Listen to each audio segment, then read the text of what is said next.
เจ้าก่อนอื่นขอเฮียนการนำผักลัดพนักงานทหารตำรวจนักธุรกิจผู้ประกอบการตลอดฮอดพ่อแม่ประชาชนที่นับถือและฮักแพงข้าพเจ้าต่างนายแก่คณะพักคณะกรรมการปกครองแขวงไซสมบูรณ์ในนามประธานคณะกรรมการคุ้มครองภัยพิบัติขั้นแขวงขอแถลงข่าวเกี่ยวกับภารกิจการค้นหาผู้ประสบภัยที่ติดค้างอยู่ในถ้ำเขตบ้านพันไซเมืองลงแจ้งแขวงไซสมบูรณ์ซึ่งเริ่มปฏิบัติงานมาแต่วันที่22พฤษภาคม2026เรื่องงานการค้นหาเพื่อกอบกู้เอาผู้ประสบภัยก็ถือว่าครั้งนี้แมนบนพื้นฐานความเป็นห่วงเป็นใยความเอาใจใส่จากการนำภาครัฐทุกภาคส่วนเนาะตลอดศูนย์กลางลงฮอดท้องถิ่น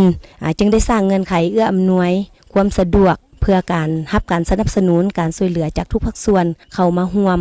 ในการช่วยเหลือการปฏิบัติงานในครั้งนี้ฉะนั้นภารกิจครั้งนี้พวกเราได้รับการสนับสนุนช่วยเหลือทางด้านพาหนะเทคนิควัตถุอุปกรณ์บทเรียนประสบการณ์ของบุคลากร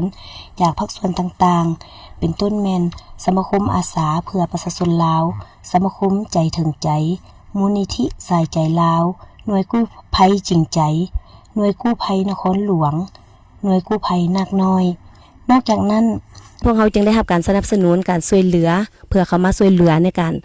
กอบกู้ผู้ประสบภัยครั้งนี้โดยเฉพาะต้นโตในเบื้องต้นก็เป็นทีมงาน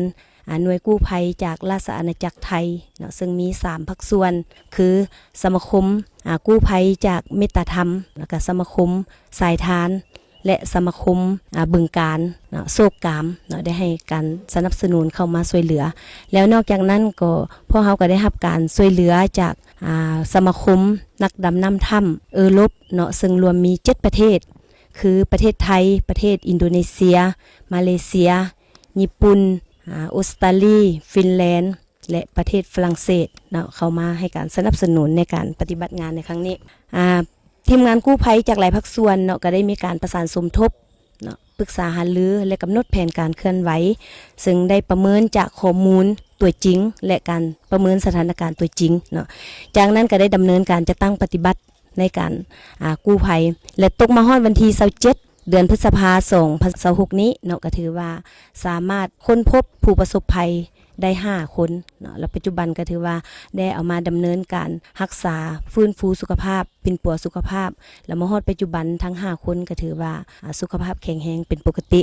ภายหลังที่ค้นพบ5คนนั้นแล้วเนาะทางทีมงานกู้ภัยและการจะตั้งทุกภาคส่วนของพวกเฮาก็ยังได้สืบโตแผนการในการซอกคนอีก2คนที่ยังติดค้างอยู่ในถ้ำมาถึงวันที่6นี้เนาะอิงใส่สภาพการตัวจริงเห็นว่ามีหลายปรากฏการณ์เป็น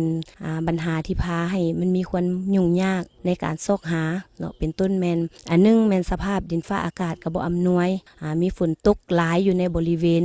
ดังกล่าวนี้เนาะถึงว่าแม่นพวกเขาจะได้มีการเร่งสูบน้ำแต่ก็ปรากฏว่าระดับน้ำก็บ่ลดลงเท่าที่ควรนอกจากนั้นก็อิงใส่การวิเคราะห์ของเชี่ยวชาญทางด้านธรณีศาสตร์ของทีมงานกู้ภัย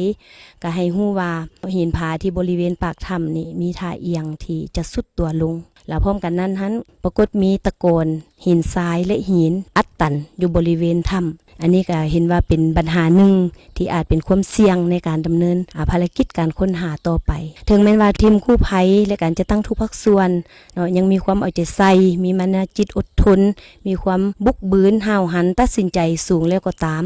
แต่ผ่านการปรึกษาหารือเป็นเอกภาพกันแล้วมาฮอดปัจจุบันแม่นพวกเฮาเห็นว่าจะต้องได้มีการยุติการปฏิบัติงานอยู่ในขอบเขตบริเวณในถ้ำจะอิงใส่การประเมินสถานการณ์และการกำหนดแผนในการจะตั้งปฏิบัติต่อไปซึ่งทิศทางในการจะตั้งปฏิบัติที่จะมีทายเอียงดำเนินการไปได้ดีคือแนวใดนั้นเนาะต่อไปขอเชิญทางทีมงานกู้ภัยพวกเฮาให้คำเห็นเนาะชี้แจงเจ้าครับจากการที่เราได้เข้าสำรวจในครั้งหลังนะครับจากที่มีฝนตกชุกนะครับก็พบว่ามีมวลน้ำได้เข้ามาในโถงถ้ำนะครับแล้วก็มีการชะดิน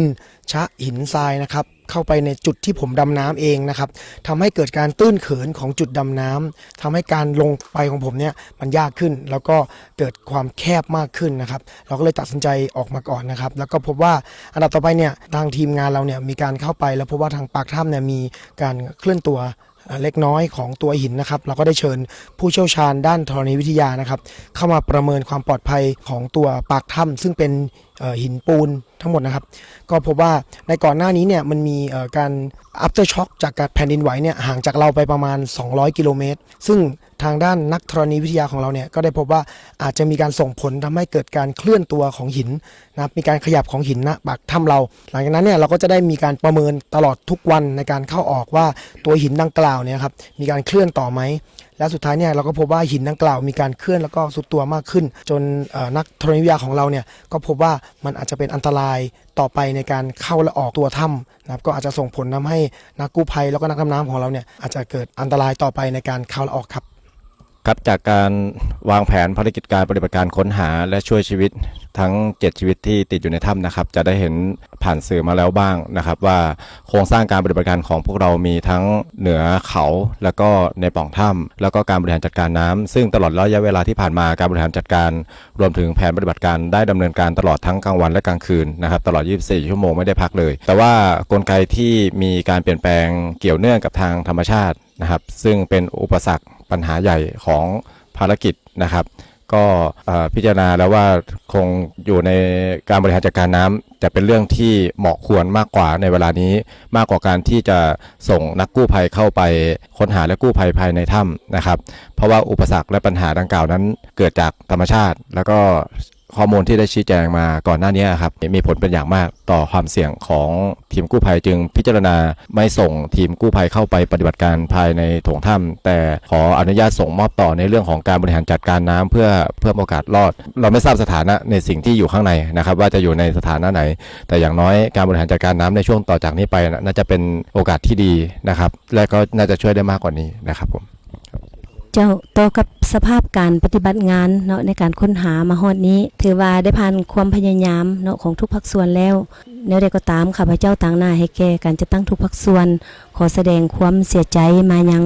ครอบครัวเนาะโดยเฉพาะเป็น2ครอบครัวที่ยังพวกเฮาบ่ทันสามารถค้นหาได้นั้นเนาะขอให้บรรดาทานจงได้อดทนอดกั้นต่อกับสถานการณ์ดังกล่าวนี้ต่อไปพวกเฮาการจะตั้งภาครัฐทุกภาคส่วนตลอดทั้งทีมผู้ช่วยเหลือจากทุกภาคส่วนก็แม่นได้เฮ็ดสุดความสามารถแล้วแต่ก็ยังจะสืบต่อเนาะจะสืบต่อเบิ่งทิศทางในการช่วยเหลืออีกต่อไปฉะนั้นณโอกาสท้ายนี้อีกเทื่อนึงข้าพเจ้าต่างหน้าให้แก่คณะพรรคองค์การปกครองแขวงตลอดทุกการจะตั้งทุกภาคส่วนของแขวงขอแสดงความขอบอกขอบใจเป็นอย่างยิ่งมายังการนำภาครัฐเนาะที่ได้ให้ทิศชี้นำในการจะตั้งปฏิบัติเวียกงานครั้งนี้มาโดยตลอดขอขอบใจมายังทุกภาคส่วนที่ได้ให้การสนับสนุนทางด้านวัตถุอุปกรณ์ทุนหอนเหือแห้งที่ประกอบส่วนเข้าในการปฏิบัติภารกิจครั้งนี้พิเศษขอแสดงความขอบใจเป็นอย่างยิ่งมายังทีมกู้ภัยของทุกภาคส่วนทั้งภายในและต่างประเทศที่ได้สละสติปัญญาเหือแห้ง